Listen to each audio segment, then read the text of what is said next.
अस्सलामुअलैकुम व्यूवर्स, कैसे हैं आप सब लोग। उम्मीद करती हूँ कि सब ठीक ठाक होंगे और अपनी फैमिलीज़ के साथ सभी बहुत खुश होंगे। चलिए जी, आज की हम लोग रेसिपी स्टार्ट करते हैं। बिस्मिल्लाहिर्रहमानिर्रहीम। तो आज हम लोग बनाने वाले हैं ब्रेड पकोड़ा। बहुत ही सिंपल लेकिन बहुत टेस्टी और डिलीशियस ये रेसिपी है। तो जी हम स्टार्ट करते हैं। सबसे पहले मैंने ले लिया है 1 कप बेसन। मेजरिंग जो कप्स होते हैं मैंने उसके हिसाब से ले लिया है ताकि कोई भी चीज़ ज़ाया ना हो। फिर मैंने इसमें शामिल कर दिया है 1 टीस्पून नमक का। उसके बाद जी मैंने 1 टीस्पून भर के इसमें डाल दिया हल्दी, ताकि हमारे पास जो कलर है वो बहुत अच्छा सा आए इसमें, ठीक है।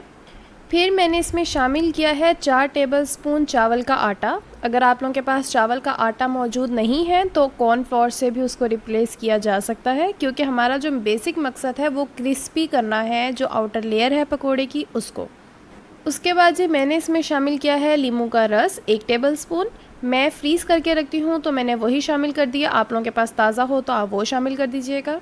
अब हम इसमें पानी शामिल करते जाएंगे और इसकी एक बेहतरीन सी स्लरी बना लेंगे। ना बहुत ज़्यादा जो है वो गाढ़ी होगी, ना ही बहुत रनिंग कंसिस्टेंसी होगी, लेकिन कुछ हद तक ये रनिंग कंसिस्टेंसी पे ही होगा। उसके बाद जी मैंने इसकी जो ब्रेड पकोड़ा है उसकी फिलिंग के लिए ले लिए हैं आलू। मैंने आलूओं को ऐसे मैश कर लिया था, ठीक है, और बारीक बारीक कर लिया था। आलू उबाल लिए थे और फिर इसको मैंने मैश किया है।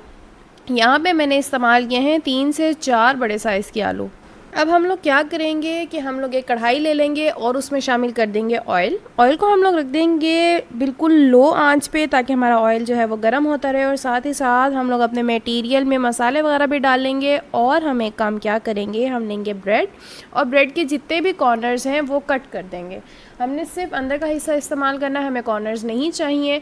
लेकिन हमने कॉर्नर्स को वेस्ट नहीं करना, हम इसको ड्राई कर लेंगे और उसको ग्राइंड कर लेंगे। तो ये हमारे पास होममेड जो है वो ब्रेड क्रम्स प्रिपेयर हो जाएंगे। अब जी हम प्रिपेयर करेंगे फिलिंग। उसके लिए मैंने सबसे पहले शामिल कर दिया है आधा टीस्पून नमक, ठीक है। उसके बाद मैंने डाला है आधा टीस्पून चाट मसाला, आधा ही टीस्पून लाल मिर्चों का पाउडर, 1 चम्मच धनिया पाउडर भर के मैंने इसमें शामिल किया है। थोड़ी सी मैंने इसमें काली मिर्चें शामिल की हैं।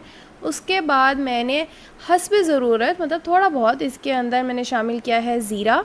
उसके बाद जी हम इसके अंदर डालेंगे सब्ज़ मिर्चें। मेरे पास लाल और सब्ज़ दोनों थी, मैंने वो शामिल कर दी। थोड़ी सी हम लोगों ने इसमें शामिल कर देनी है प्याज, ठीक है, ताकि एक अच्छा सा टेस्ट आ जाए। और उसके बाद हम इसको कर लेंगे मिक्स।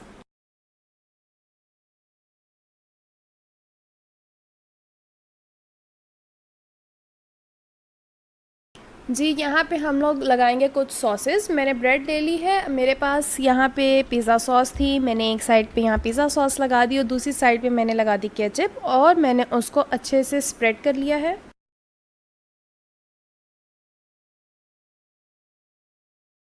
उसके बाद जी हम लोगों ने क्या करना है, जो हम लोगों का प्रिपेयर्ड मटेरियल था आलू वाला, हम लोगों ने वो इसके अंदर लगाना है और जो दूसरा ब्रेड का स्लाइस है वो इसके ऊपर हम लोग रख देंगे और इसको सैंडविच शेप में हम लोग कट कर लेंगे। आप चाहें तो इससे छोटा भी स्लाइस कट कर सकते हैं, मज़ीद इसको छोटे छोटे सैंडविचेस में कन्वर्ट कर सकते हैं। अब हम लोगों ने क्या करना है कि जो सैंडविचेस प्रिपेयर किए हैं इनको हम लोगों ने कवर कर देना है अपने बेसन वाले मटेरियल से और इसको डीप फ्राई हम लोगों ने कर लेना है।